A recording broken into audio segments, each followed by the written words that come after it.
Assalomu alaykum aziz obunachilar. Bugun sizlarga husnbuzarga davo choralarini aytib o'taman.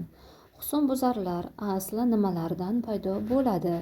Husnbuzarlar teri kasalligi bo'lib, yog' bezlarining tiqilib qolishi va yallig'lanishdan kelib chiqadi. Husnbuzarlar paydo bo'lishining bir necha sabablari va turlari mavjud.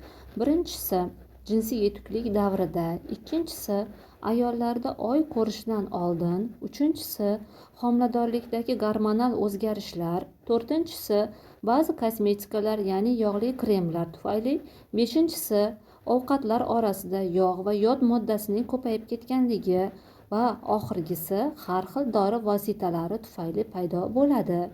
Davosi: husnbuzarlarni uy sharoitida yo'qotish uchun 1 choy qoshiq limon sharbati va 2 choy qoshiq asaldan tayyorlangan limon asalli losyon bilan oqartirish mumkin.